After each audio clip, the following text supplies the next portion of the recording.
À une époque lointaine, lorsque les miracles se produisaient encore, il existait une clé magique ouvrant la porte du monde enchanté de Simsala. Là où vivaient vraiment tous les personnages des contes de fées. Abracadabra, Simsalagrim.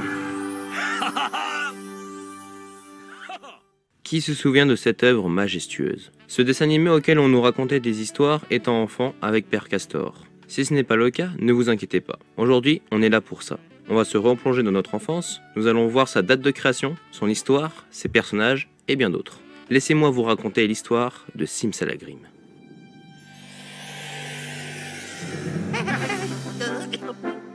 Êtes-vous prêt à vivre une nouvelle aventure? Alors, en piste!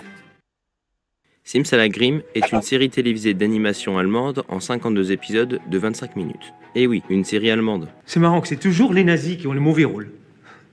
Nous sommes en 1955, Herr Bramar. On peut avoir une deuxième chance? Merci. La série a eu deux phases de diffusion. Une le 1er novembre 1999 et la deuxième le 21 juillet 2000. Cette série est l'œuvre de Klaus Clausen, Stefan Betten et André Siskoj. Et elle nous raconte l'histoire de deux étranges personnages. Yo-Yo, un des plus grands aventuriers selon lui, et Dr. Croc. Mon nom est Yo-Yo, je suis le plus grand aventurier depuis... enfin, je suis le meilleur. Permettez-moi de me présenter. Docteur Croc.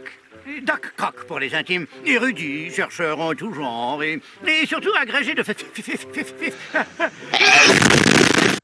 Après avoir découvert ces deux Manitou, nous plongeons ensuite dans un monde fantastique et merveilleux, de Simsala. Car en effet, le dessin animé nous raconte les différentes aventures de Yo-Yo et Croc dans les contes des frères Grimm. Si vous ne savez pas qui ils sont, c'est eux qui sont à l'origine de plusieurs contes tels que Blanche-Neige, Le Petit Chaperon Rouge ou bien Le Petit Poucet, et bien d'autres.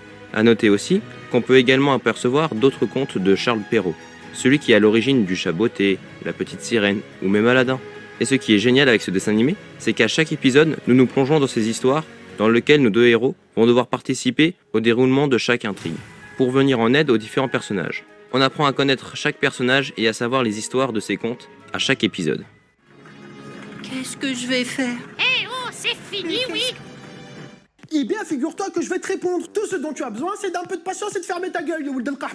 Voici la grande force de ce dessin animé. Pas besoin d'aller regarder un film ou de lire les contes. Cette œuvre est l'une des rares séries télévisées où tu apprends quelque chose à chaque épisode. Et on ne s'arrête pas là, puisqu'on ne va pas suivre bêtement les histoires qu'on connaît déjà tous, des contes des frères Grimm. Non, puisque cette fois-ci nous avons deux héros, prêts à aider s'il le faut. On est comme accompagnés dans leurs aventures. On vit l'histoire avec eux. En plus de cela, les deux personnages ont bien leur personnalité et caractère propre. On a Yo-Yo, un peu tête en l'air et qui peut foncer tête baissée, mais très courageux, et Croc, qui est un personnage plus réfléchi et plus intelligent. Bien sûr, chacun a sa petite préférence. Voyez-vous, nous sommes à la recherche d'un fermier nommé Tobias et de ses filles. Vous les avez peut-être aperçus. Après avoir présenté l'œuvre et ses personnages, nous allons donc voir que le dessin animé qui nous propose au niveau de la qualité de l'animation et du doublage. Déjà au niveau des décors, nous avons des environnements diversifiés. Les environnements, ils sont très diversifiés. En passant de forêt à de simples villages, à un désert ou même l'enfer, un bon point. On reste dans ce cadre vieillot de l'époque, rappelant bien évidemment les vieilles histoires et contes qu'on a l'habitude de connaître. On a vraiment l'impression d'être dans un conte et c'est très immersif pour le spectateur. Par contre, au niveau du doublage et du bruitage, reste à discuter. Car on a un doublage plutôt diversifié, mais très surjoué. Et il n'y a pas de mal, surtout que le dessin animé est destiné à un public jeune. Mais aussi cette œuvre dispose de beaucoup de bruitage. Eh bien, on va savoir très vite si tu dis vrai. Dans le cas contraire, vous serez pendus tous les deux. Lâchez-moi! Arrêtez! Lâchez-moi! Pas étonnant encore une fois vu le public visé par ce dessin animé. Bon maintenant, intéressons-nous un peu au scénario des épisodes. Puisque le point noir de la série, c'est peut-être bien cela. Car on a souvent un homme ou une femme qui fait la rencontre de leur futur amant, et hop, on se connaît 2 secondes et on se marie. Mais bon, rassurez-vous, chaque histoire apporte leur lot d'originalité et d'intrigues différentes.